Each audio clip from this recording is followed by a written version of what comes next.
Listo. Entonces,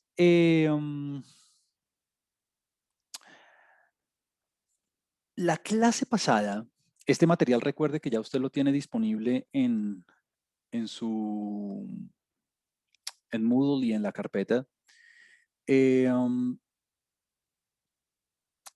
la clase pasada, antes de, si alguien tiene problemas viendo, me dice y yo puedo agrandar un poquito esto, pero creo que no vale la pena en este momento porque está bien grande. Sí, no, ahí está bien. Entonces, la clase pasada arrancamos diciendo qué es estadística, cuál es el quehacer de la estadística.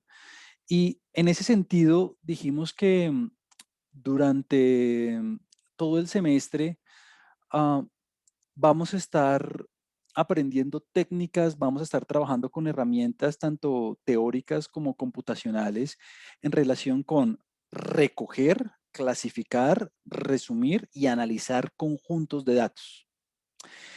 Em, Todas estas cosas las vamos a hacer en un ambiente aplicado, todas estas cosas las vamos a ir desarrollando en contextos propios de diversas disciplinas, de diferentes ejercicios profesionales, pero pues la idea general, pues porque apenas estamos plantando el terreno para ver hacia dónde vamos, es que en el quehacer estadístico usted siempre va a estar em, trabajando con alguno de estos aspectos. Inmediatamente hicimos una distinción importante entre qué es estadística descriptiva y qué es estadística diferencial. Clasificamos la estadística en dos aspectos, en dos, de alguna manera, tareas fundamentales. La primera, en la estadística descriptiva, dijimos que dado el conjunto de datos, dadas unas características y un conjunto de individuos, eh, vamos a hacer un análisis cuya interpretación únicamente recae en ese conjunto de datos. Es decir, en la estadística descriptiva, por medio de técnicas tabulares, gráficas, por medio de índices, por medio de medidas, voy a describir, caracterizar lo que ocurre en ese conjunto de datos y punto. Mientras que en la estadística inferencial voy a dar un paso más allá. En la estadística inferencial, lo que voy a hacer es, ok, como no puedo hacer un censo, como no puedo observar todos los individuos de una población, entonces me veo forzado a tomar un conjunto de datos menor, a tomar una base de datos más pequeña, lo que nosotros denominamos muestra, y con base en la información de la muestra quiero aprender, quiero generalizar, estimar, quiero hacer extrapolaciones sobre la población. Entonces es un proceso inductivo que va desde la muestra hacia la población. Eh, Ese es un proceso un poco más difícil, entre comillas, pues porque queremos expandir el conocimiento de un conjunto de datos más pequeños sobre un conjunto de datos más grandes. Y decíamos que para poderlo lograr, pues vamos a tener que aprender probabilidades. Sin las probabilidades, que es el segundo gran módulo del curso, no vamos a poder hacer mucho. Bueno, entonces son dos maneras en que vamos a analizar los datos. No es que una sea parte de la otra, no, son técnicas complementarias. Uno para hacer inferencia también necesita hacer gráficos, para hacer inferencia también necesita hacer tablas. Entonces, como que son ramas, es una subdivisión de la estadística complementaria, no son cosas aparte, sino complementaria. Y lo que radicalmente las diferencia es el alcance de la interpretación, mientras que en uno el alcance simplemente es un alcance local, es decir, el de la base de datos en sí misma y nada más. El de la inferencia estadística es un alcance más global en el que a partir de la información del conjunto de datos quiero generalizar hacia toda la población. Por eso fue, por eso fue que nosotros también trabajamos con otros términos fundamentales que vamos a utilizar durante todo el curso. Trabajamos específicamente con el concepto de población y de muestra. Fíjense que desde el inicio ya necesitábamos tener ese concepto. De lo más importante acerca de la población que usted tiene que recordar es que la población es el colectivo, el universo, el conjunto de absolutamente todos los entes objeto de estudio. Y cuando yo hablo de entes o individuos, decimos que no necesariamente son personas. Los individuos, los entes que estamos estudiando son eh, cualquier objeto, si se quiere, sobre el que recae nuestro interés. Pueden ser cosas, pueden ser materiales, pueden ser células, pueden ser instituciones, pueden ser países, pueden ser personas, eh, lo que usted quiera. Y sobre esos entes nosotros vamos a medir algunas características, que es lo que vamos a estudiar hoy, que son las variables. Pero bueno, ya vamos a ir en ese sentido.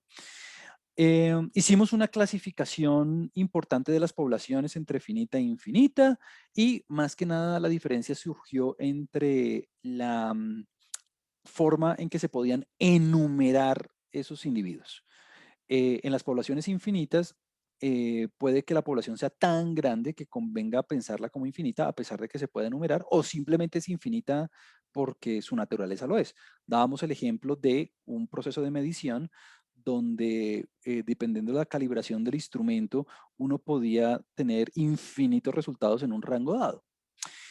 Y obviamente las poblaciones finitas son aquellas que se pueden contar, son aquellas donde usted puede enumerar la cantidad de individuos de interés. Respecto a las muestras, hicimos una subdivisión bien importante. Las muestras sabemos que son subconjuntos de la población.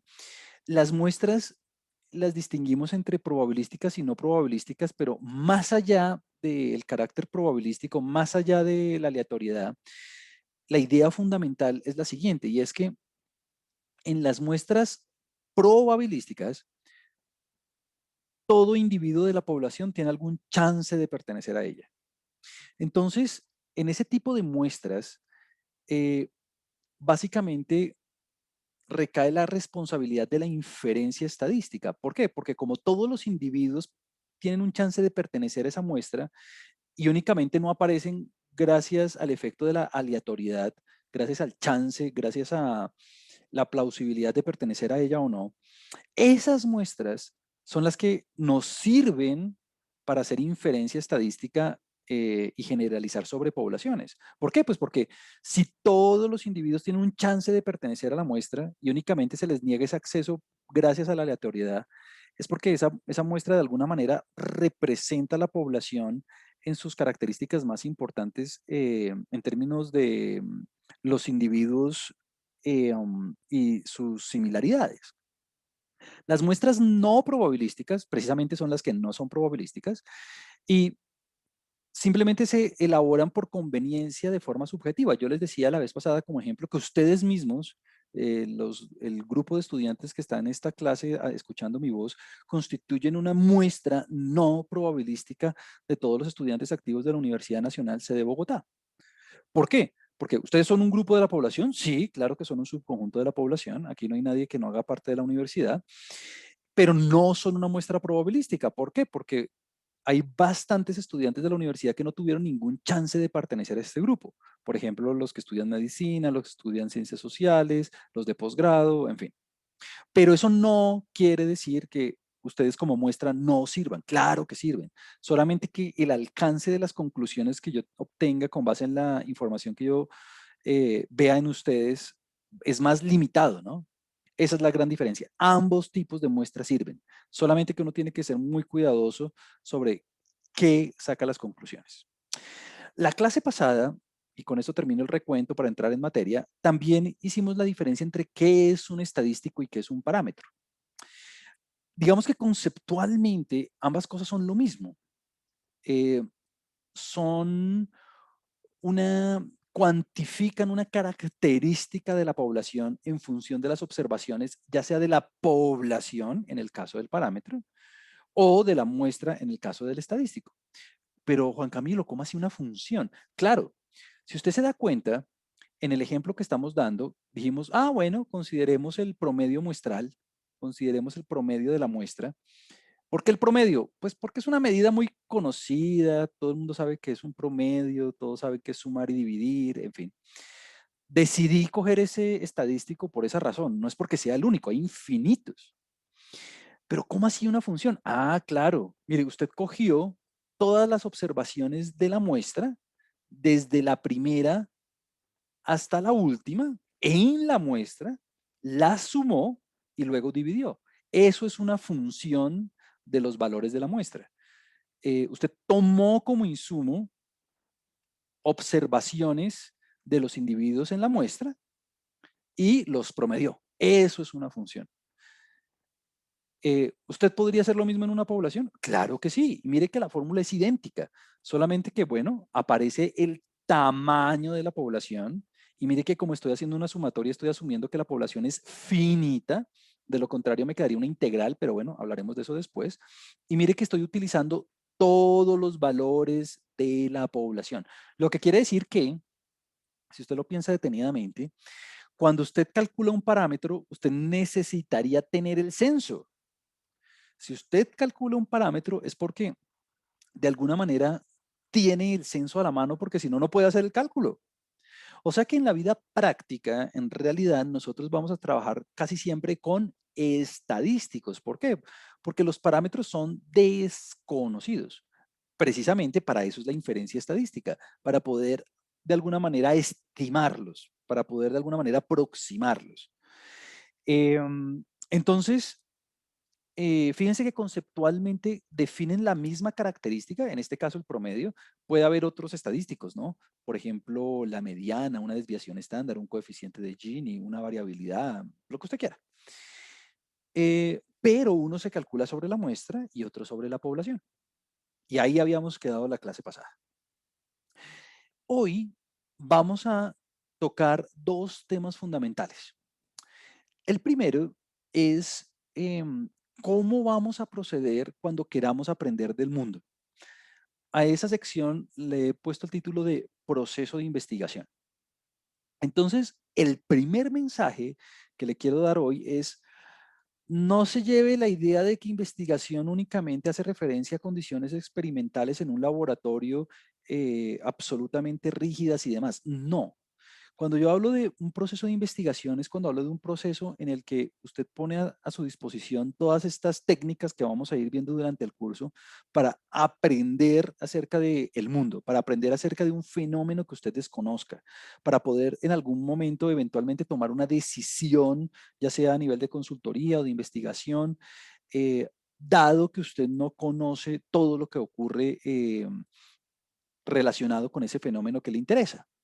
Entonces, claro, un proceso experimental supremamente rígido, controlado y demás, es una investigación, claro que sí, pero también puede haber investigación a nivel social, donde el interés ya recaiga, por ejemplo, sobre personas o sobre países o sobre, en fin, o sea, como que la investigación está llevada, ligada a cualquier ámbito de nuestro interés, no necesariamente en condiciones experimentales rígidas. Y siempre que queramos aprender del mundo, pues vamos a tener que llevar a cabo un proceso que a mí me gusta describirlo en esta serie de pasos como para de alguna forma tener un recorderis de lo que el método científico significa a partir de la observación. Entonces, usted jamás va a empezar a estudiar algo sin saber qué es lo que va a estudiar, ¿no? Usted necesita identificar aquello que desconoce y necesita delimitar aquel fenómeno sobre el cual usted quiere aprender, necesita encontrar aquel vacío del conocimiento que usted quiere llenar. Eh, Muchos problemas ocurren cuando las personas saltan a tratar a trabajar con datos y cosas de ese estilo en estadística y que gráficas y que machine learning y no sé qué, pero si ni siquiera saben qué es lo que quieren estudiar. Entonces, eso es un proceso fundamental en la forma de aprender acerca del mundo y usted siempre lo tiene que pensar muy concienzudamente. ¿Por qué? Pues porque el mundo es tan infinito que usted necesita delimitar ese vacío de una manera muy, muy, muy precisa. Por ejemplo, si yo quiero estudiar si usted dice, ah, bueno, yo quiero estudiar el impacto de la pandemia. pero eso ya es tan amplio y tan impreciso que ya comenzó mal, ¿no? Uno tiene que delimitar mucho el impacto, ¿no? ¿Qué quiere decir impacto? ¿Sobre quién quiero realizar el impacto? ¿Qué es lo que desconozco acerca de la pandemia que quisiera aprender? Bueno, en fin.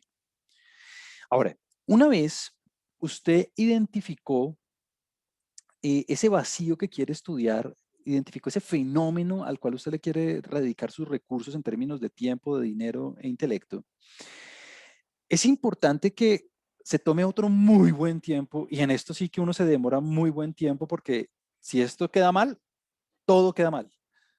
Estos primeros pasos, pues todo es importante, claramente, pues porque todo es como una cadena, pero estos primeros tres pasos son, yo creo que de los más importantes, porque como que fundamentan todo, sostienen todo. Y es, una vez usted identificó ese fenómeno, usted tiene que plantearse unas preguntas que quiere responder y por qué es importante responderlas. Es decir, cuál es el valor agregado en la industria o en su organización o a nivel académico o a nivel de investigación que hacen que responder esas preguntas sea fundamental. Eh, y esas preguntas que usted se tiene que hacer son preguntas que tienen que estar muy en resonancia con ese vacío que usted quiere llenar. Es decir, usted identificado algo sobre lo que quiere aprender, pero el proceso es, bueno, ya identifiqué ese fenómeno, ahora me pregunto qué es lo que necesito aprender acerca de ese fenómeno. Y establecer esas preguntas es, yo creo que lo más importante. Ahora, cuidado aquí. Uno tiene que ser consciente de sus limitaciones presupuestales, académicas, temporales. ¿Por qué? Pues porque uno no puede tratar de salvar al mundo con una sola investigación, no, uno tiene que acotar esto de forma tal que sea, digamos, factible, ¿no? Em, e ir avanzando en esa constitución de conocimiento, pues porque si uno trata de hacer una investigación con 1000 preguntas, pues primero no le van a dar los recursos y segundo ni el tiempo.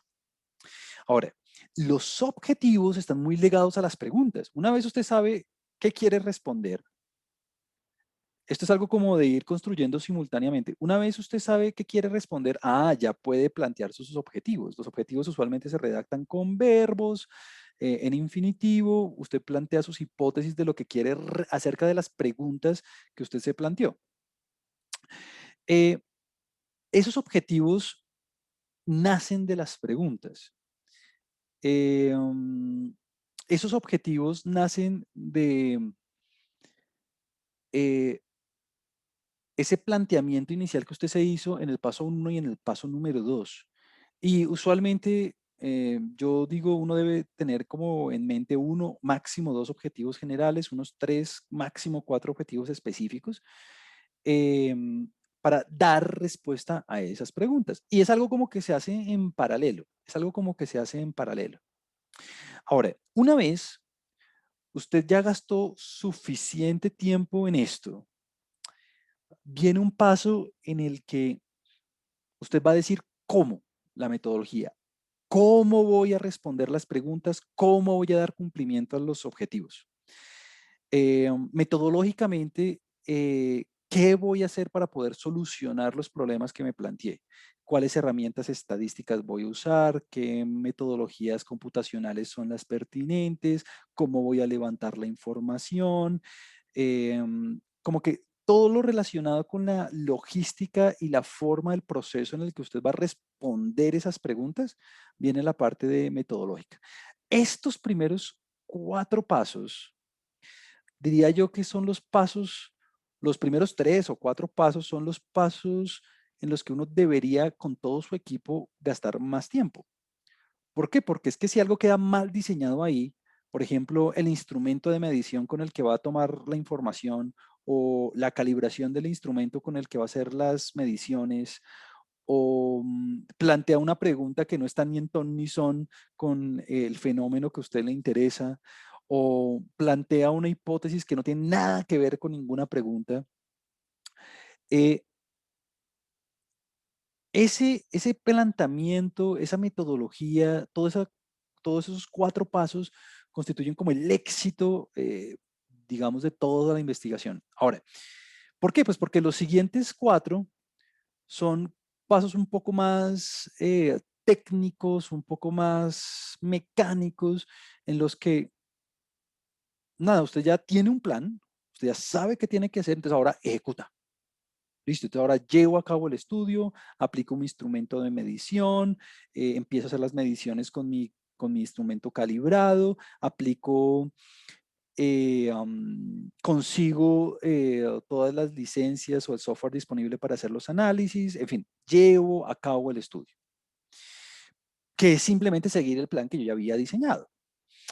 Ahora, una vez usted ya recolectó su información, usted ya llevó a cabo su estudio, pues viene la parte de pronto un poco más rigurosa en términos técnicos, que es la parte del análisis de los datos. Aquí, de alguna forma, eh, viene la parte operacional, la parte operativa, un poco más técnica, mecánica, si se quiere, en el que uno aplica muchas de las técnicas estadísticas, probabilísticas, computacionales que vamos a ir viendo durante el curso, que le van a permitir a usted, de alguna manera, extraer la información que hay contenida en las bases de datos. Quiero hacer una distinción. Una cosa son los datos brutos, los datos puros, y otra cosa la información que le brindan esos datos. Una cosa es tener una base de datos con 1000 registros, con 1000 individuos, y cada uno de esos individuos los voy a medir en unas 10 características.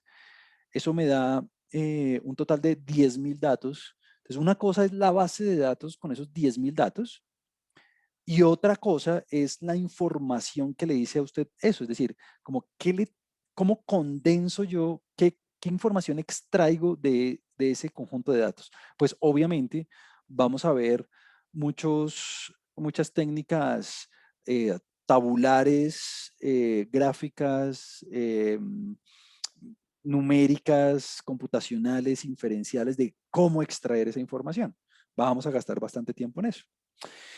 Una vez extraigo yo esa información, vienen dos pasos que también son importantes en el siguiente sentido. Y es que, claro, muchas personas, y yo me incluyo entre una de ellas hace bastantes años, yo me centraba mucho en la forma, como en las matemáticas, en la estadística, en la computación, y eso me apasionaba mucho y todavía me apasiona. Pero le pregunto, de qué le sirve a usted ser un excelente estadístico, matemático, ingeniero, economista, contador, bueno, y todas las carreras profesionales que estén en este curso? ¿De qué le sirve a usted obtener un montón de resultados si no puede transmitir las ideas, si no puede comunicar las ideas a un público en general?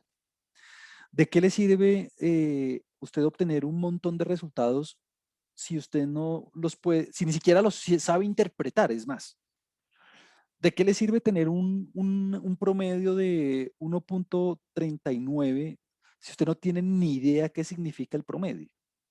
Y si usted sabe qué significa el promedio y sabe qué significa ese número, ¿de qué sirve ese número si usted no le puede comunicar la idea a otras personas que no estén entrenadas en ingeniería o en estadística pues de nada?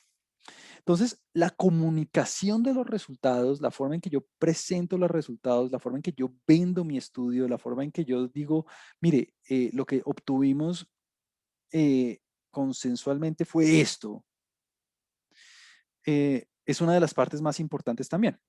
En la universidad, y creo que aquí en la Nacional también, en California, en donde yo estudié, y aquí en la Nacional creo que hay una iniciativa muy similar.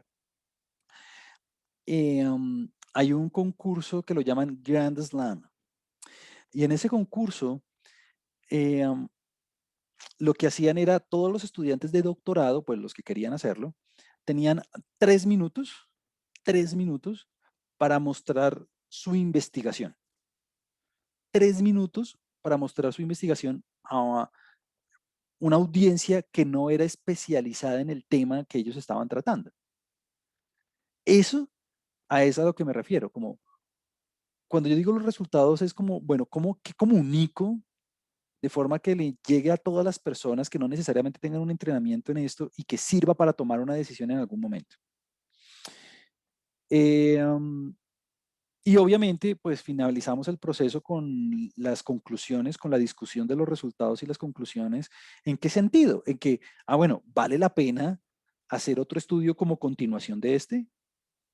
¿Pude responder mis preguntas? ¿En qué me sirvió haber respondido mis preguntas? ¿Cuáles fueron las falencias o posibles experiencias que me podrían ayudar a mejorar este proceso para futuras observaciones? ¿Qué metodologías podría yo, dada la experiencia que ya tuve con este estudio, poder implementar en el futuro? En fin, pero, pero repito, esto no es algo como, no se lo imagine como en un experimento en un laboratorio. Esto aplica en cualquier circunstancia. Eh, ya sea en el área médica, en el área social, en el área de la economía, de las finanzas, en cualquier área, en cualquier área. Y este es el proceso que evidencia cómo funciona el aprendizaje del ser humano cuando quiere aprender del mundo. Este es como, de alguna forma, el método científico a partir de la observación. Observo, concluyo y vuelvo a iniciar. Mm, Nunca se salte los pasos. Nunca arranque diciendo, venga, voy a aplicar este método, pero donde, ¿cómo así que voy a aplicar este método? Pero ¿sobre qué características? ¿Sobre qué individuos? ¿Para responder qué preguntas? Etcétera. Bueno, haciendo las investigaciones, nuevamente hay como una subdivisión, hay nuevamente como una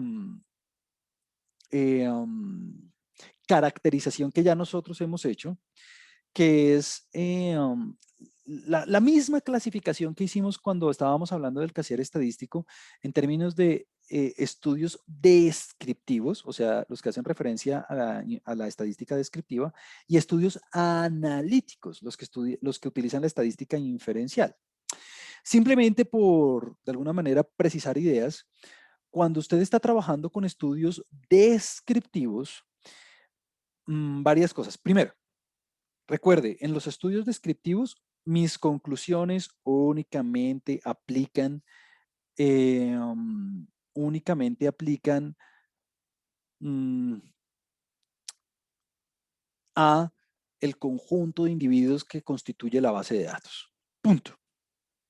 Si esa base de datos contiene todos los individuos de la población, pues fabuloso, porque quiere decir que esa base de datos contiene toda la data de la población. O sea, usted tiene un censo, súper. O sea que sus conclusiones aplican a toda la población, perfecto. Pero puede ser que su base de datos únicamente eh, aplique a cierto conjunto de individuos, en cuyo caso usted está trabajando con una muestra. Y pilas, usted en ese tipo de estudios descriptivos únicamente describe, únicamente saca las conclusiones sobre ese conjunto de individuos. La mayoría de veces van a ser sobre muestras, porque muy rara vez nosotros tenemos un censo. Ahora, esos estudios a su vez, usted los puede clasificar como transversales o longitudinales. Los estudios transversales son aquellos estudios donde el tiempo, óigame bien, donde el tiempo no constituye un factor determinante en el análisis. Entonces, en esos estudios, lo que sucede es que usted está interesado en algunas características, diga usted los ingresos de las personas, la edad, el nivel educativo, bueno, varias cosas, pero ahí usted no está de alguna manera como evaluando al individuo a través de los años o algo así, no. En un momento específico, en un mes específico, en un semestre específico, usted construye su base de datos, usted constituye todos sus datos con la información que le interesa de los individuos, pero los análisis no tienen en cuenta como una evolución del individuo a lo largo del tiempo, cosa que sí ocurre con los datos longitudinales. En un estudio longitudinal, en un estudio longitudinal, usted toma a los individuos y los observa a través del tiempo. Algo muy típico es ver, por ejemplo, usted puede tomar varios países y a varios países usted puede observar la tasa de desempleo a través de todo el año, mes a mes. Eso sería un estudio longitudinal. O usted puede estar interesado en, aquí hay un comentario en el chat, ya lo voy a ver.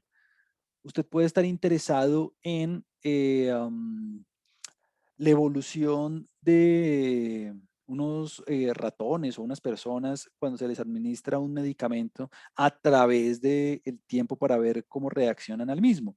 En fin, cuando los individuos son analizados a través del tiempo, cuando las variables son observadas, cuando las características son observadas en varios momentos del tiempo, esos son los estudios longitudinales. Aquí dice Raúl, hace una pregunta bien interesante.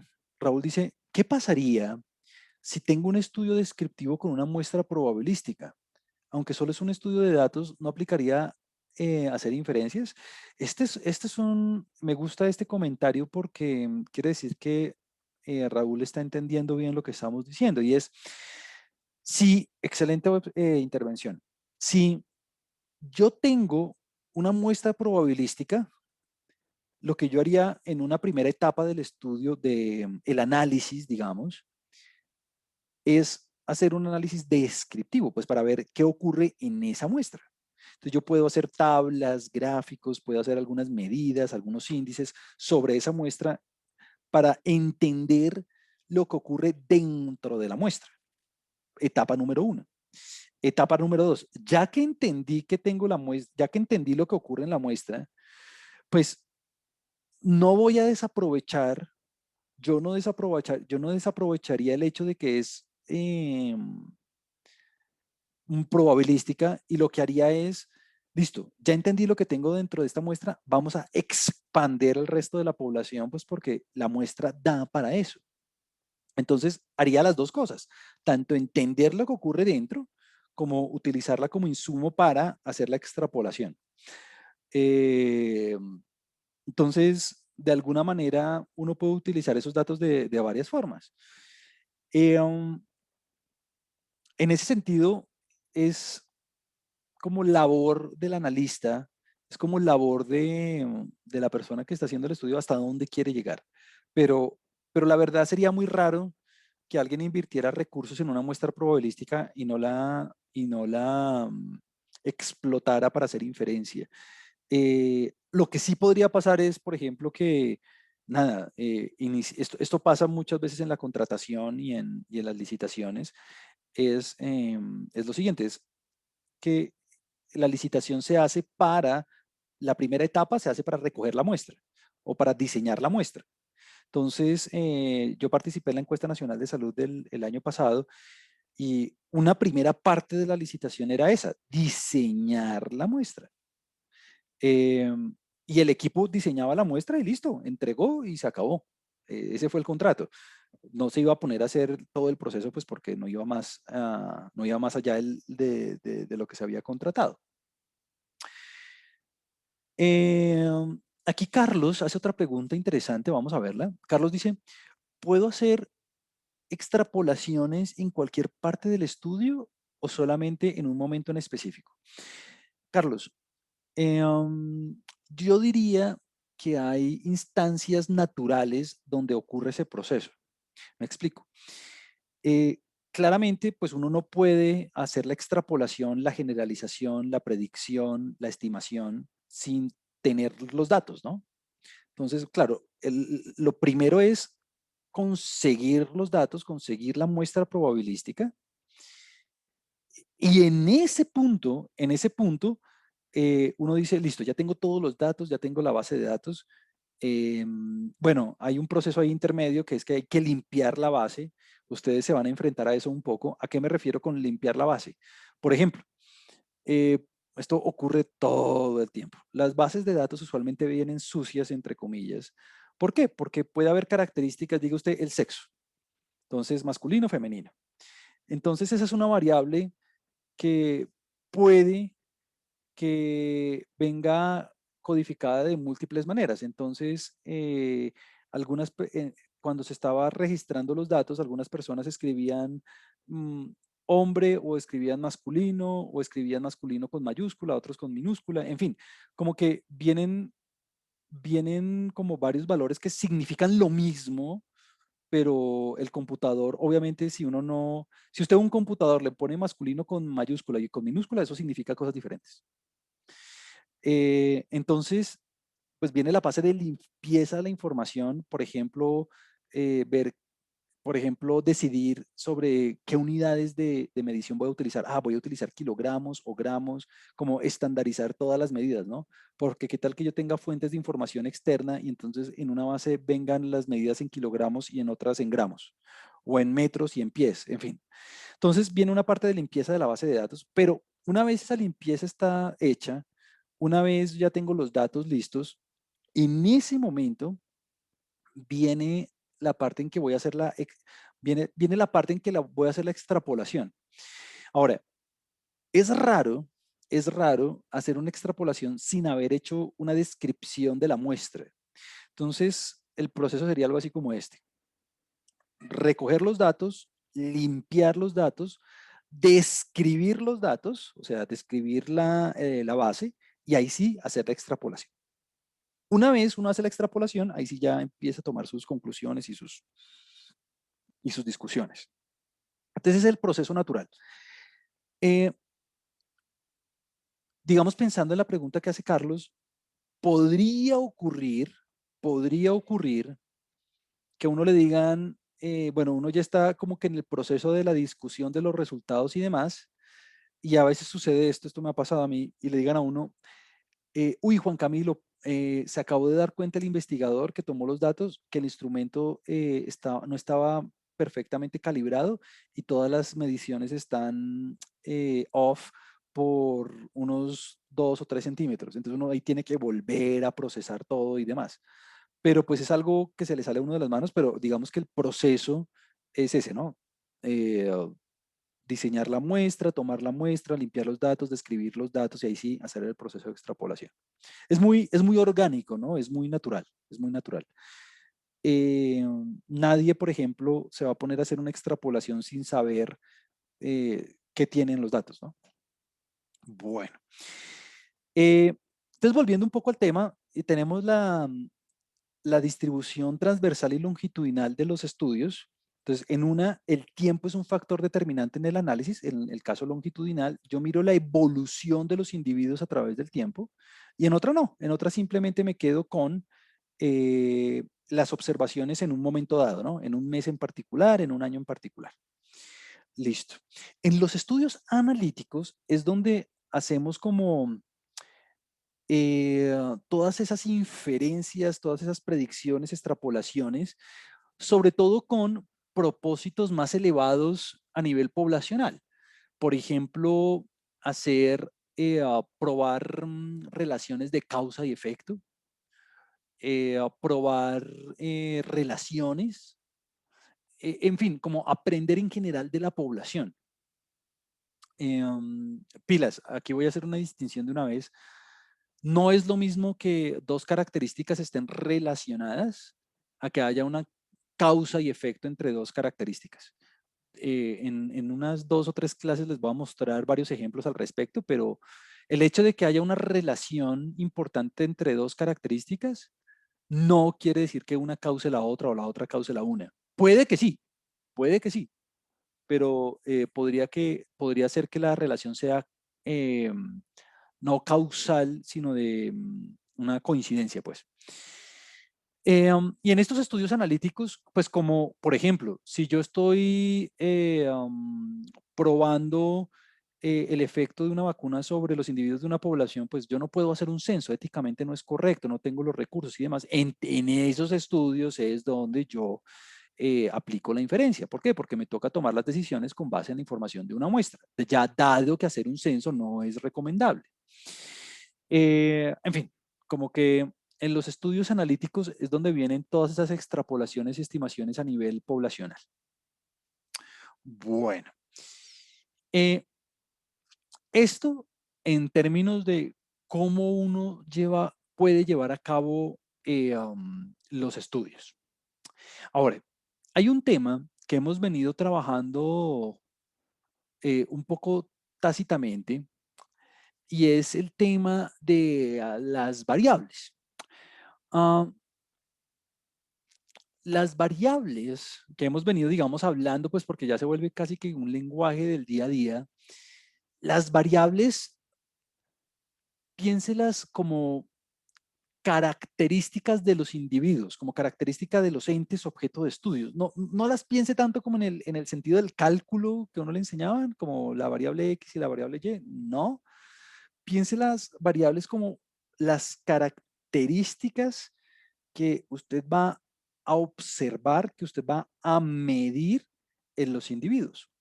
Y aquí hay, varia hartísima tela que cortar. Primero, de alguna manera, y esto tiene que ocurrir en las etapas preliminares del estudio, sobre todo en la parte metodológica y en la parte de los objetivos también un poco,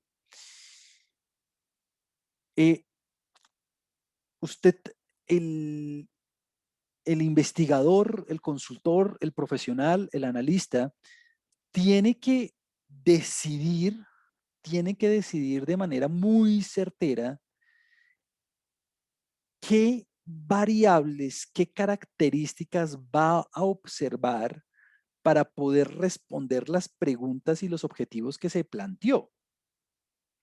Claro, pues nosotros ya vimos todo el proceso de que, identificar el vacío en el conocimiento, porque es importante ver las preguntas, los objetivos, pero ahora tengo que decir, bueno, ¿qué información yo necesito para poder responder esas preguntas? ¿Qué características qué características voy a medir, voy a observar para poder responder esas preguntas? Em, por ejemplo, si yo estoy haciendo, em, si yo estoy haciendo, eh, um, si yo estoy haciendo un estudio de control de calidad, por ejemplo, si yo estoy haciendo la evaluación de los productos en una línea de producción, eh, y en general voy a evaluar eh, cómo están saliendo los productos y cómo están siendo distribuidos y demás, pues no sé, el sexo o el nivel educativo de los dirigentes de la compañía, pues no es muy relevante, ¿no? Entonces, como que uno en la metodología, uno tiene que pensar muy bien cuáles son esas características que van a permitir responder esas preguntas. Si estoy evaluando el efecto, la efectividad de la vacuna, pues el sexo será una característica relevante. Claro, el sexo será una condición relevante en el estudio. Entonces, como que definir esas características y acotarlas es bien importante. ¿Por qué? Pues porque alguien puede empezar a decir, listo, yo quiero saber todo de los individuos, pero pues resulta que usted siempre va a tener una limitación de recursos, de tiempo. Por ejemplo, si usted está diseñando su propio instrumento y es una encuesta social, pues usted no puede hacer una encuesta que se demore 3 horas porque ¿quién va a responder eso? Entonces, como que las variables y cuáles debería usted tratar son como fundamentales a la hora de llevar a cabo el estudio. Es preferible tener poquitas variables, pero bien medidas, bien estudiadas, bien recolectadas, a tener un montón de variables sobre las que uno desconfía. Bueno, ahora, esas características de alguna manera tienen que cumplir una condición fundamental y es que tienen que ser observables. Em, o usted se tiene que ingeniar la manera de medirlas, ¿no? ¿Cómo así? Hay variables que no son observables, hay características que no sean medibles. Y bueno, hay ejemplos, ¿no? Por ejemplo, no sé, la inteligencia. Claro, eso es una característica latente de los individuos, pero ¿cómo la mido? O sea, cómo la pongo en mis manos? Pues no es tan fácil como, no sé, si a mí me interesa la estatura, pues simplemente coger un metro y ya. No, esta es más difícil, ¿no? Entonces, bueno, acá viene todo la investigación que se ha hecho en psicometría y en psicología para hacer tests que me permitan a mí de alguna manera evaluar aspectos relacionados con esa característica. Eh, hay características, hay características que son muy sensibles, ¿no? Eh, y aquí simplemente les doy un par de ejemplos. Número uno, eh, diga usted los ingresos de una persona. Si usted hace una encuesta y usted llega directamente a preguntarle a un individuo, dígame cuáles son sus ingresos, muy seguramente van a pasar dos cosas. O le van a decir qué le importa, eso no le interesa a usted, o le van a decir mentiras, le van a decir menos de lo que gana. Entonces, es importante que cuando uno considere las variables que va a estudiar, pensar bien cómo las voy a medir, cómo las voy a observar. En el caso de los ingresos, se pueden hacer muchas cosas. Por ejemplo, se pueden dar rangos, ¿no? Entre tantos salarios mínimos y tantos salarios mínimos, pues porque así las personas como que se ven menos, digamos, comprometidas de alguna manera, o se pueden observar otras características del hogar, por ejemplo, que estén relacionadas directamente con los ingresos. Típicas de esas preguntas son, dígame cuántos televisores hay en su casa, o dígame el estrato socioeconómico, o dígame, bueno, todas esas características que pueden estar relacionadas directamente con la característica que a uno le interesa. Y es en la metodología donde usted dice, bueno, esto es lo que vamos a medir. Si a la hora de hacer un estudio, un trabajo, una consultoría, un análisis, usted no mide las variables que es, pues no va a responder las preguntas adecuadamente. Hay otro aspecto que es fundamental también, y es que siempre que usted vaya a trabajar con un conjunto de datos, siempre que usted vaya a trabajar con un conjunto de datos, tiene que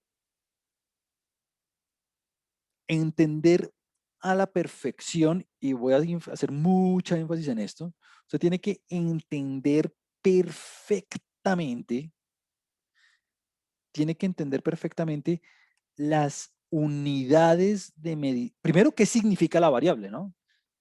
Eh, ¿Qué significa la variable? Y segundo, las unidades de medición asociadas con esa variable. Eh, si, si usted está trabajando con una variable y la variable es densidad, bueno, la densidad, bueno, yo tengo que saber qué quiere decir la densidad de verdad en su significado técnico, ¿no? Si está trabajando con el pH, bueno, yo tengo que saber qué es el pH, ¿no? No puedo simplemente ahí recoger un montón de números y ver qué es lo que da el promedio, no. Y las unidades de medición con las que está midiendo las variables.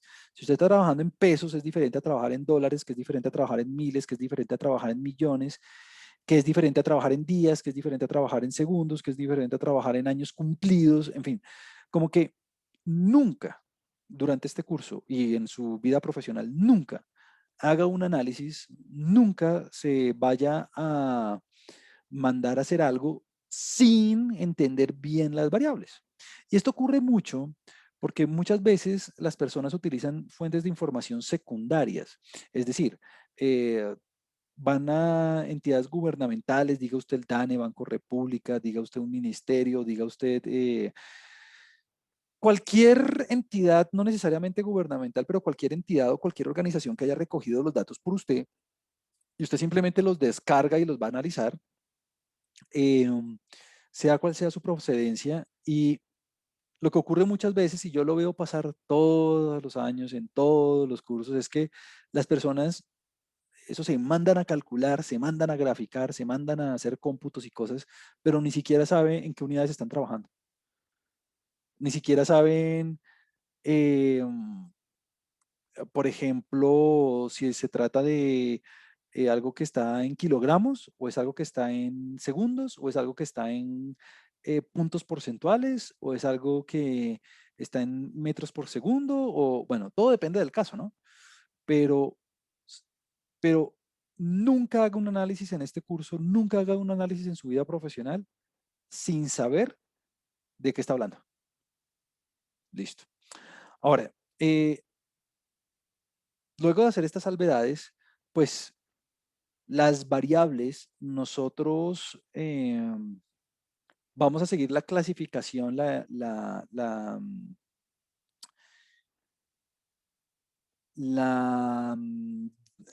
división que usualmente se hace, y esta la conocemos desde que éramos muy chiquitos, y es el de la diferenciación, ¿no? La diferenciación de las variables se puede hacer entre cualitativas o cuantitativas. Yo sé que esto es muy típico, esto es muy usual, todo el mundo lo sabe, pero quiero hacer la salvedad por lo siguiente.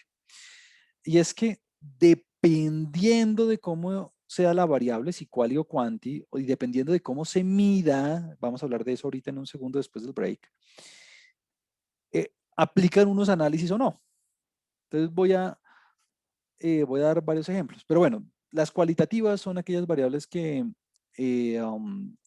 adquieren sus valores gracias a un conjunto de categorías o atributos de cualidades propias de los individuos, mientras que las cuantitativas usualmente proceden de ejercicios de medición por medio de instrumentos y se expresan de forma numérica. Quanti y quali. Entonces, dependiendo de cómo usted las clasifique, pues aplican unos métodos de análisis y aplican ciertas metodologías y ciertas herramientas y ciertas interpretaciones.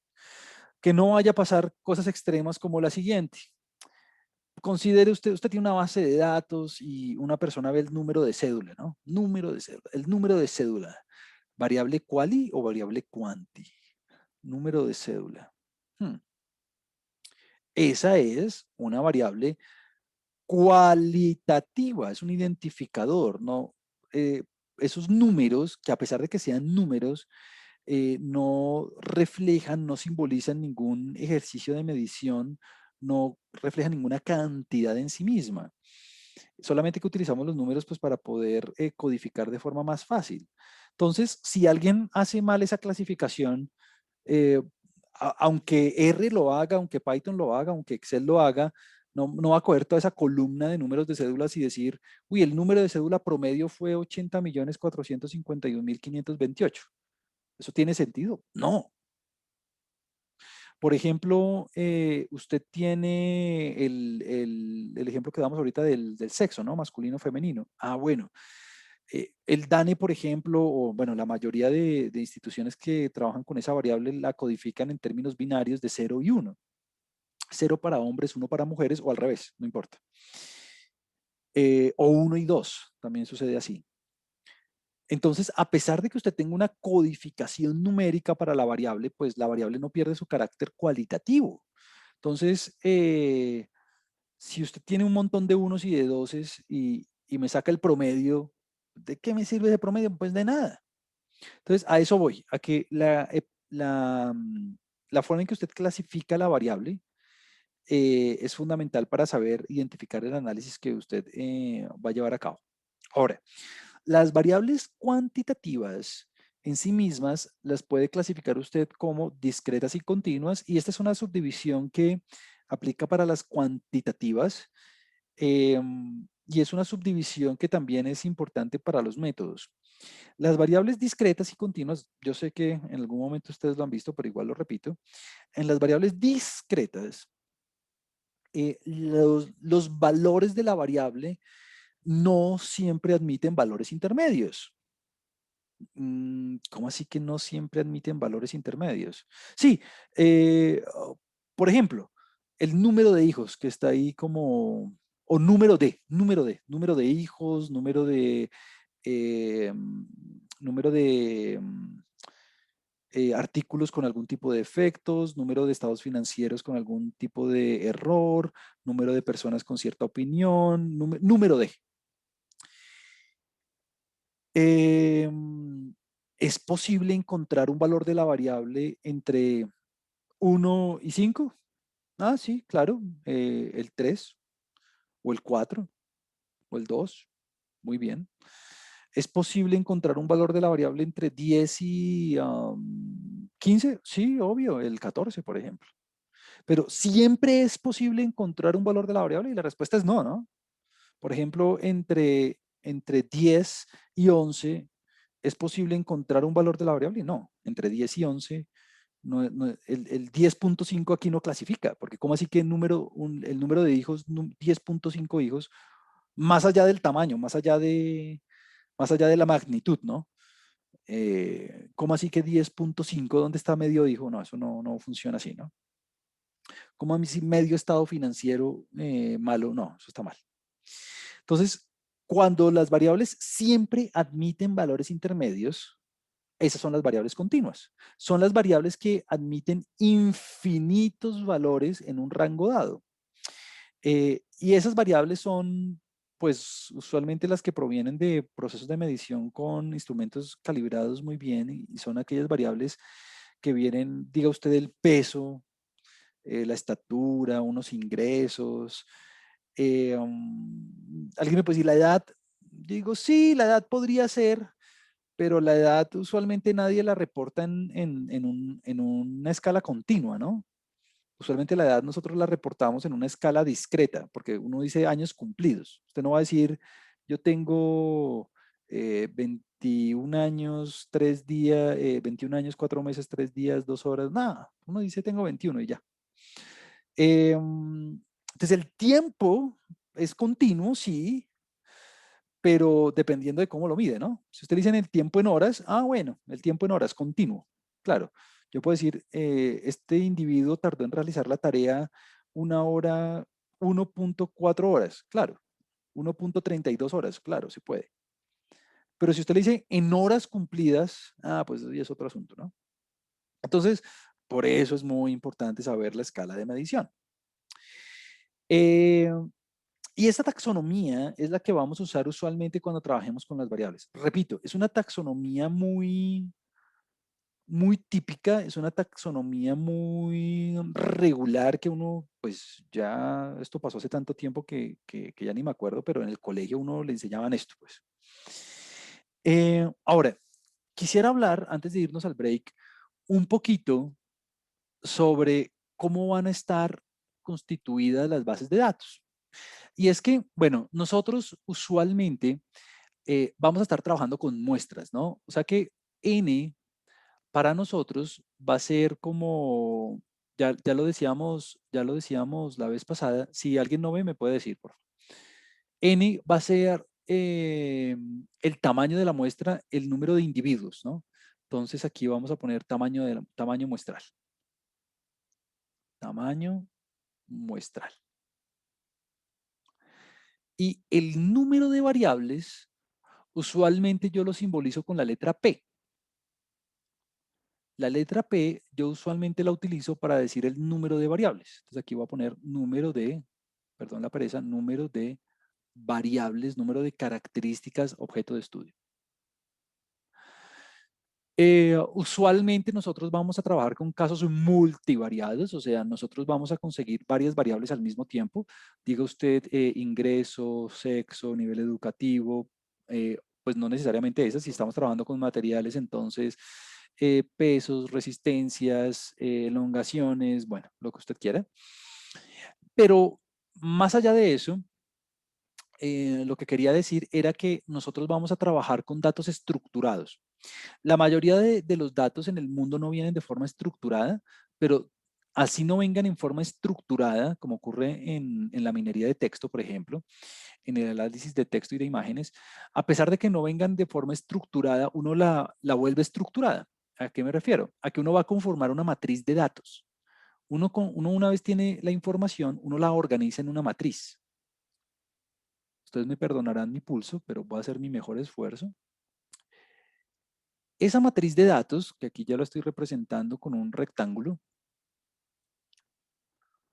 va a tener en las filas los individuos. O sea que la primera fila va a ser el individuo 1, la segunda fila el individuo 2, la tercera fila el individuo 3, bueno, etcétera, etcétera, etcétera, etcétera, hasta el último, hasta el individuo 100, el individuo 1000, el individuo 10.000. Aquí hay una fila cero, que es los títulos de las variables. Bueno, sí. Alguien me puede decir, no, pero es que el título de las variables no cuenta. Bueno, si quieres sí cuenta, pero entonces la fila cero. Y en las columnas nosotros vamos a acomodar las variables. Entonces aquí está la variable 1, aquí está la variable 1, la variable 2, la variable 3, etcétera, etcétera, etcétera. Aquí va a estar la variable p.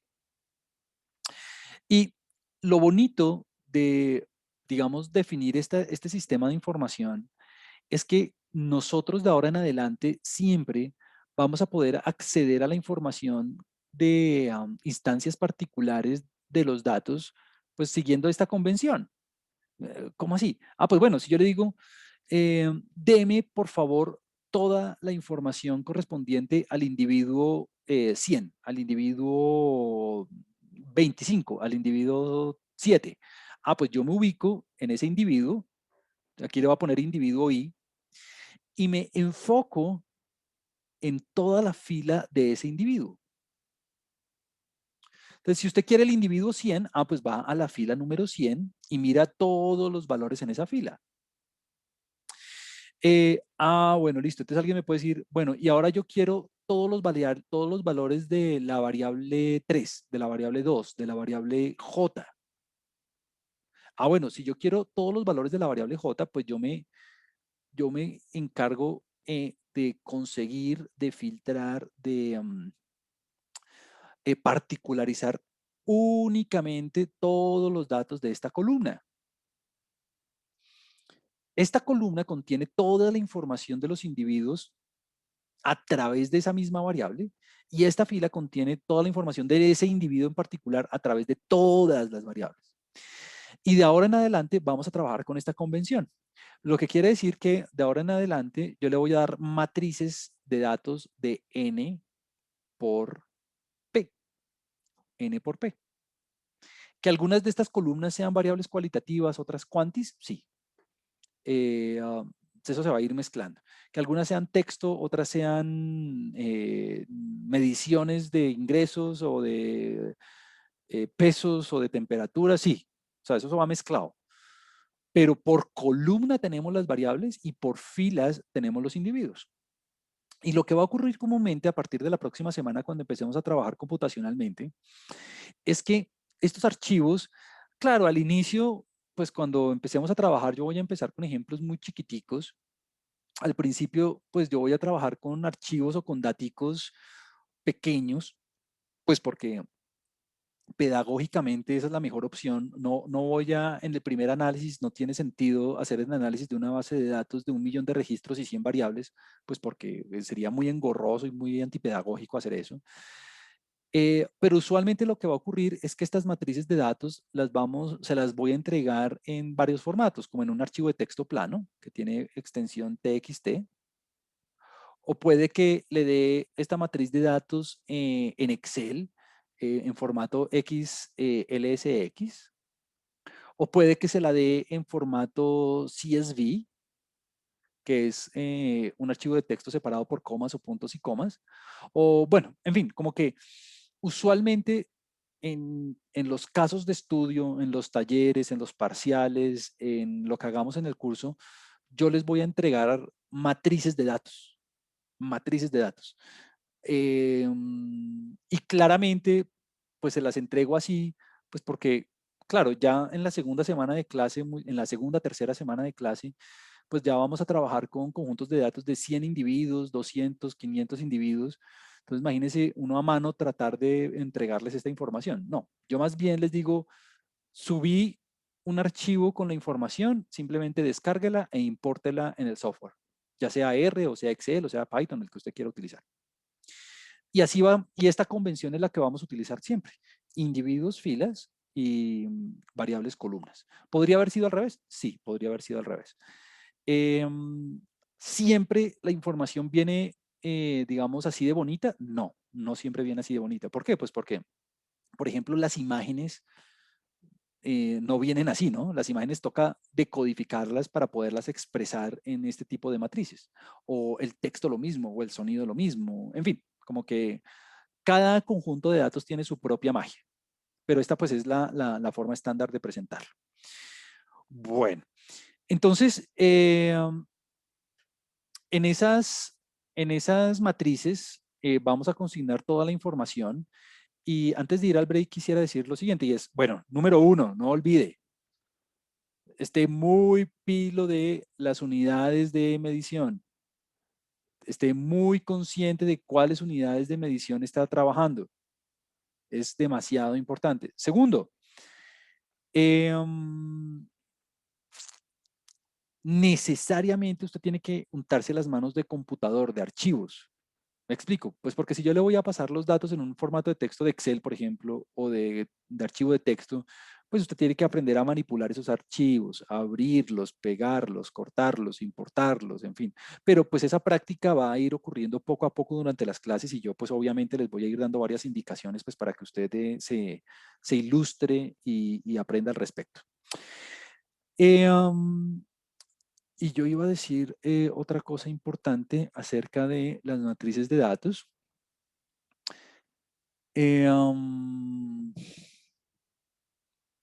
Sí, lo que iba a decir era que en las matrices de datos, a los individuos usualmente también los voy a llamar registros. Los individuos usualmente también los voy a llamar registros. Esa es otra manera de decirlo, registros. Y a las variables que ocurren en las columnas, usualmente se les llama, bueno, son las características, claro, pero a veces yo utilizo características, pero yo a veces utilizo un modo anglosajón y yo las llamo features, ¿no? Features. Entonces, cualquiera de las dos formas, usted las puede referir, usar registros, features o individuos o variables. Hago referencia a lo mismo, son sinónimos. O sea que los individuos, los registros van desde 1 hasta n, pues porque estoy asumiendo que tengo una muestra, y los features, las características, las voy a asumir desde 1 hasta p. Listo. Bueno, entonces nada, son las 3:15, vamos a tomarnos un break de 5 minutos, a las 3:22 en punto arranco nuevamente para concluir con la clase. 3:22, ya nos vemos.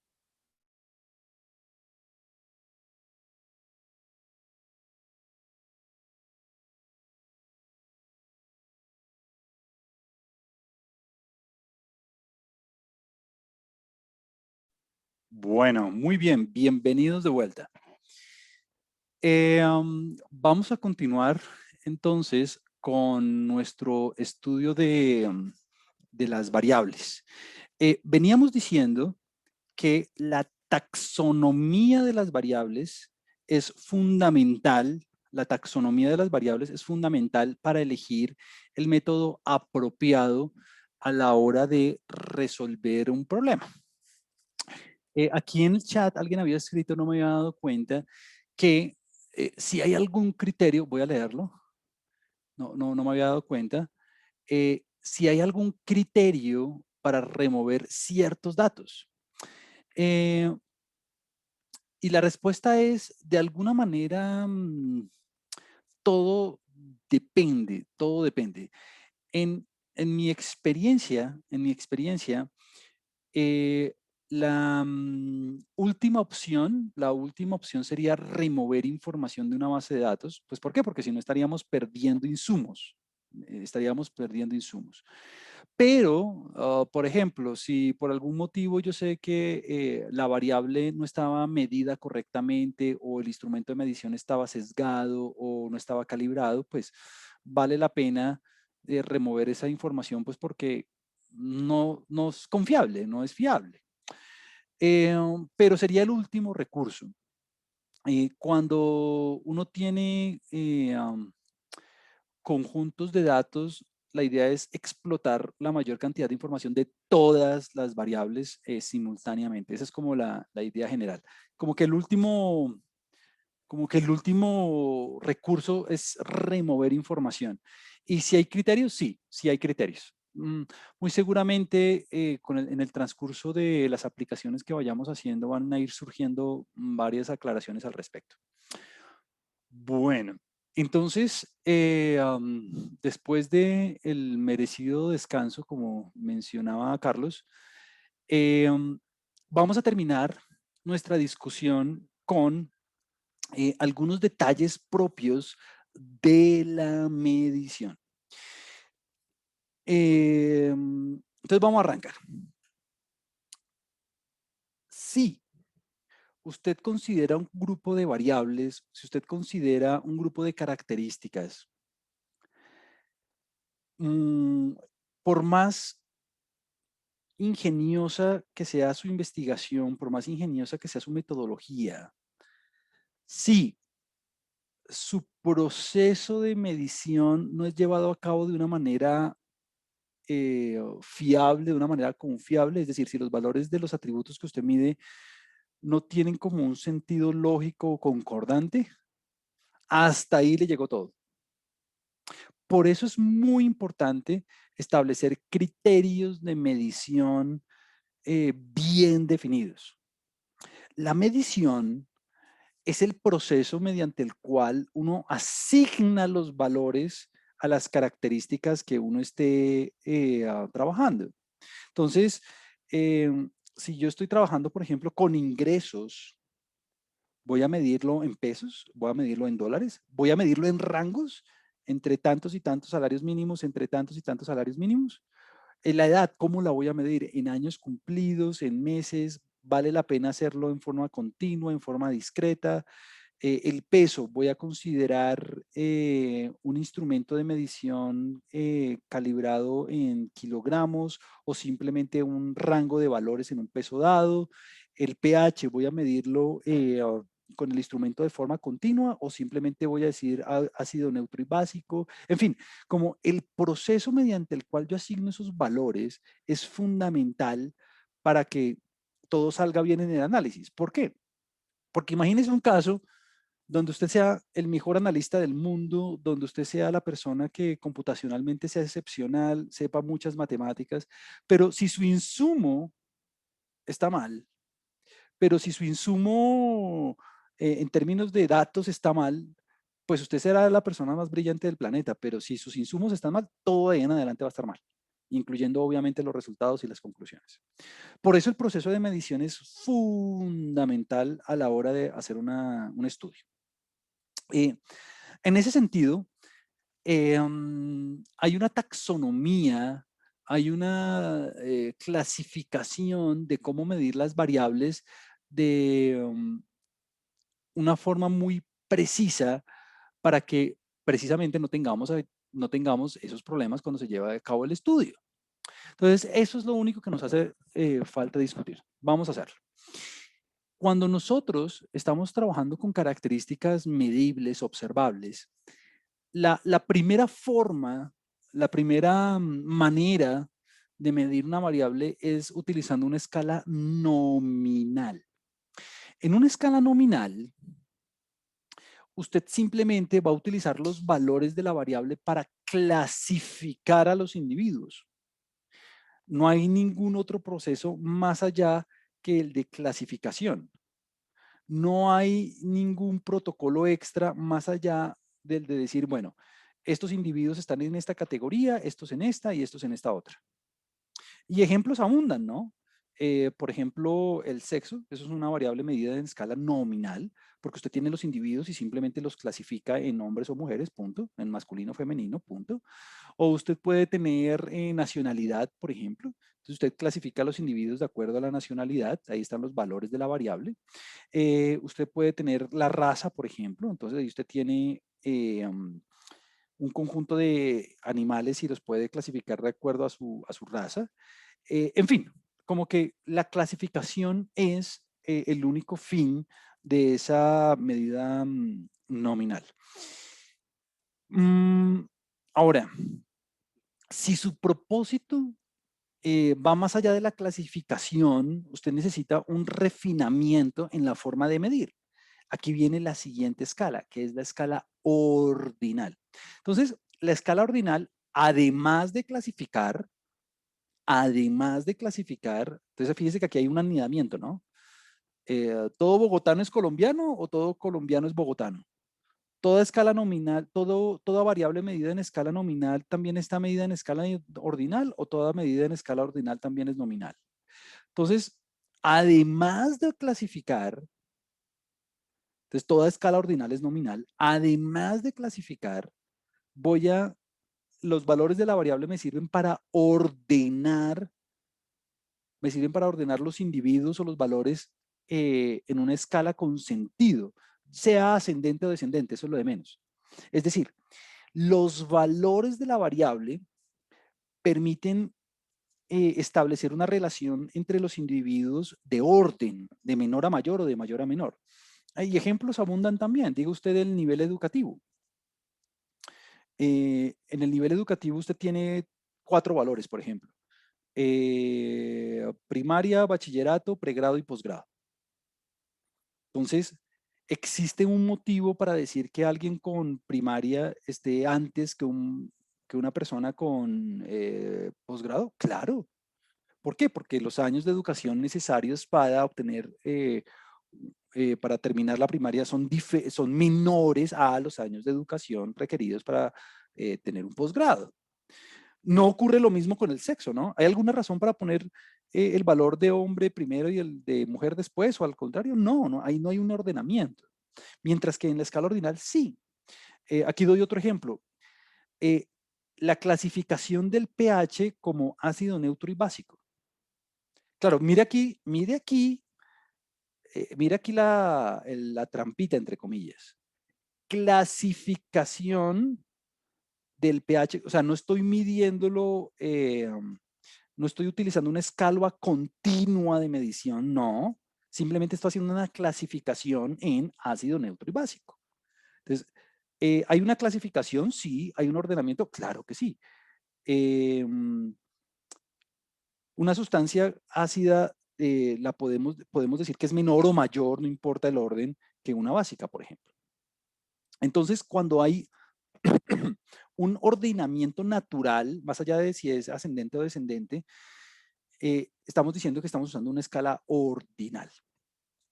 Estas dos escalas se utilizan primordialmente o están dadas principalmente en escala para variables de tipo cualitativo.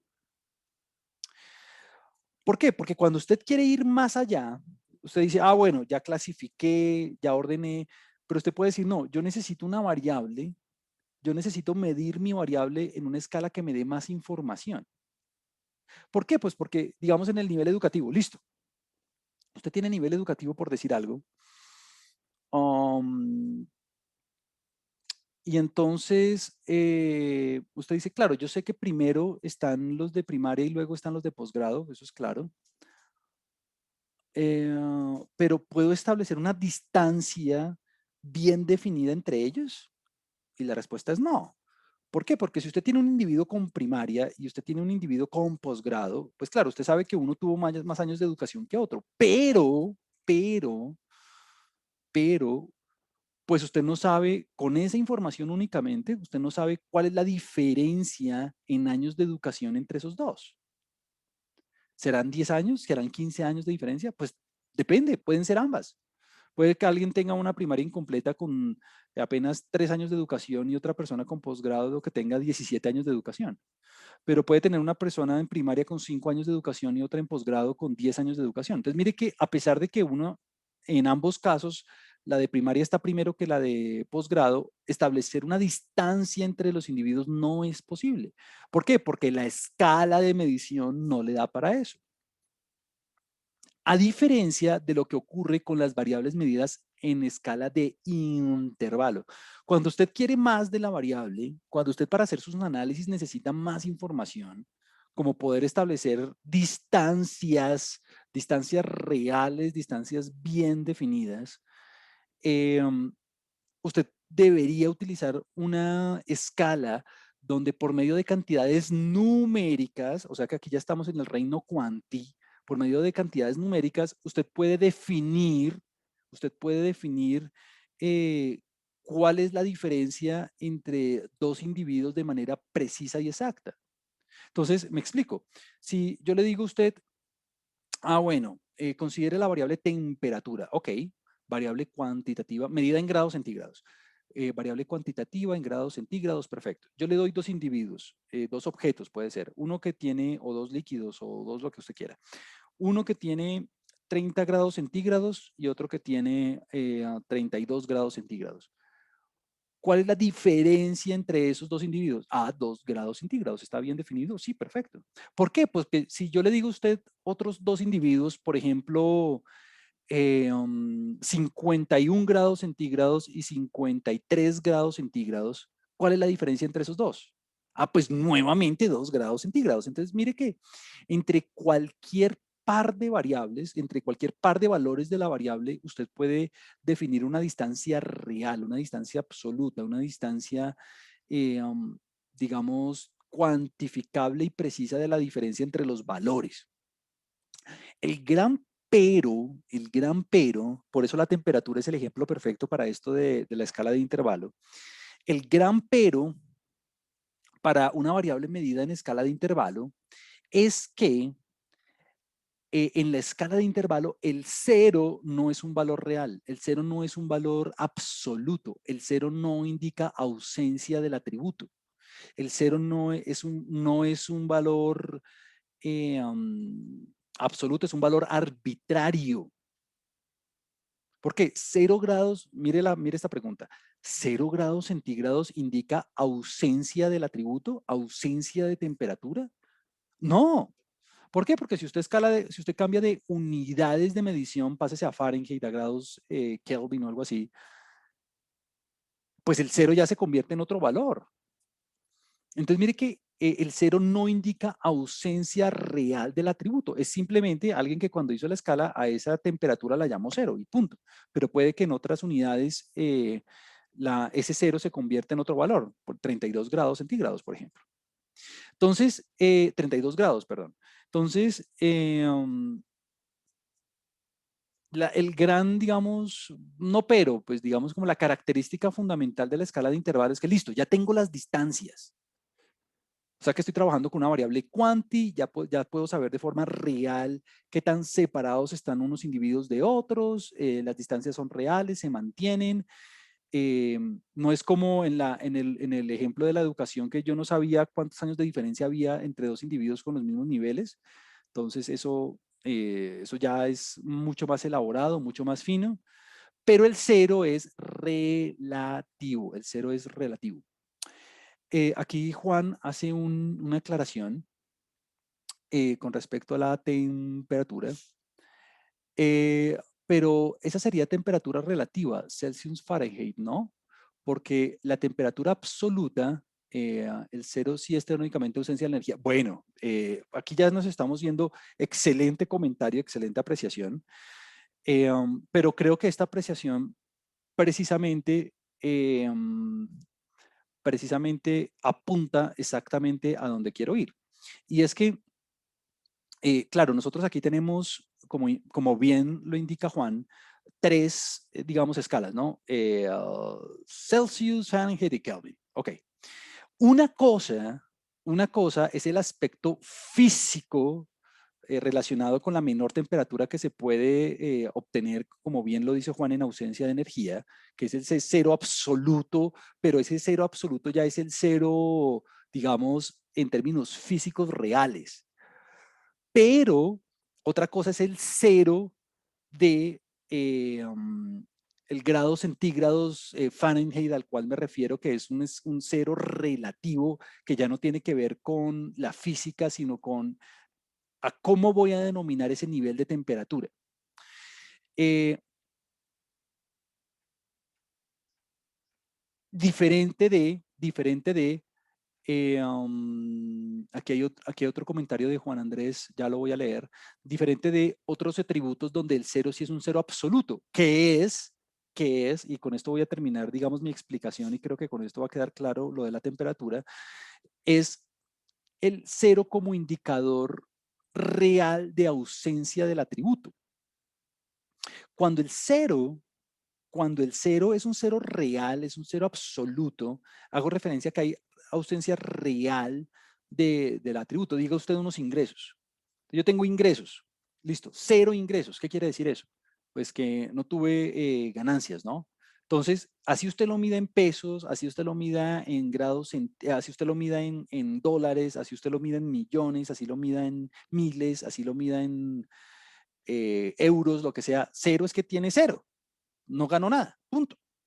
Entonces, en la escala de razón, además de tener los intervalos bien definidos, además de poder establecer distancias, hay un cero absoluto. Entonces, usted se da cuenta que la escala de intervalo, de alguna manera, tiene ese cero relativo, como yo lo traté de ilustrar con lo de los centígrados y los Fahrenheit, más allá del cero físico, ¿no? Eh, en la escala de razón usted tiene un cero absoluto y por lo tanto esta es la categoría más, digamos, sofisticada de medición. Entonces es muy importante que cuando usted elabore sus planes de trabajo, sus planes metodológicos, sus planes de estudio, usted diga, ah, bueno, ¿en qué escala voy a medir las variables? Porque dependiendo de la escala, usted está limitado, ¿no? ¿Por qué? Porque si usted está en una escala ordinal, que podría ser, si usted quiere, usted podría medir algo en escala ordinal. Supongamos los ingresos. Los ingresos usted los podría medir en escala ordinal. Por ejemplo, entre 0 y 2 salarios mínimos, entre 2 y 4, entre 4 y 6, etcétera, etcétera. Un poco referido al ejemplo que me hace Juan de los rangos de edad. Pero esa medición con esos valores no me permite a mí establecer distancias entre los individuos. O sea que voy a tener como cierto acotamiento, voy a tener ciertas limitaciones a la hora de hacer los análisis.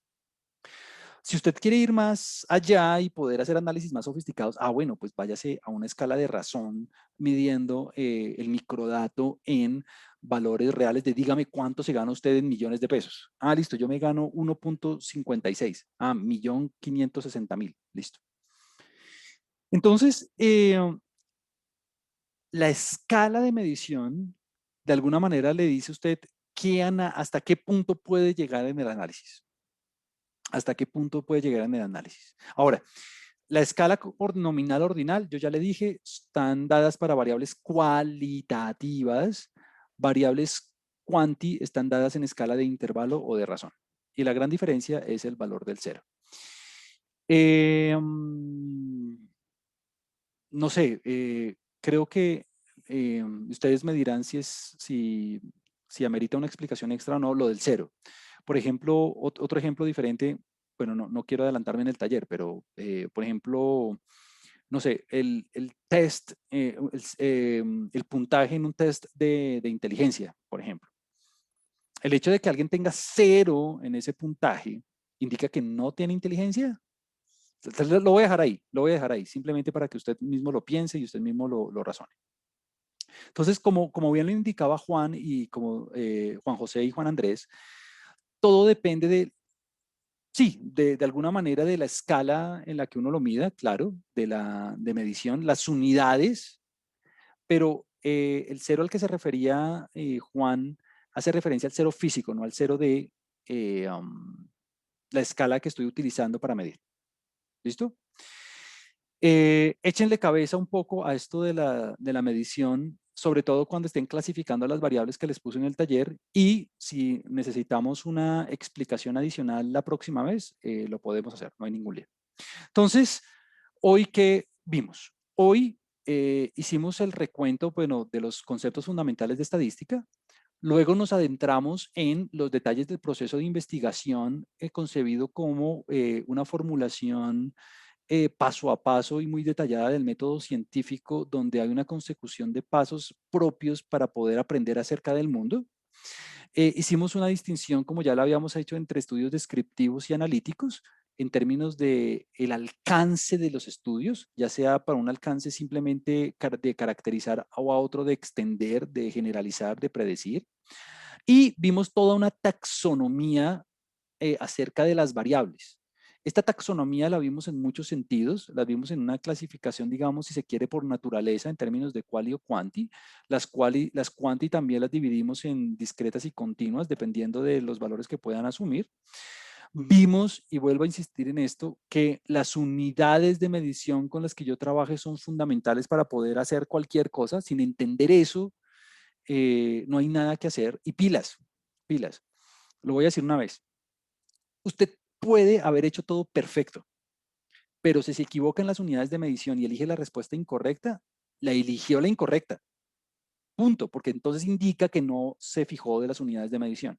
Entonces no me diga, Juan Camilo, pero mire que todo lo hice bien. Sí, pero si no se miran las unidades de medición, entonces es como si no hubiera hecho nada. ¿Por qué? Porque me dio la decisión incorrecta.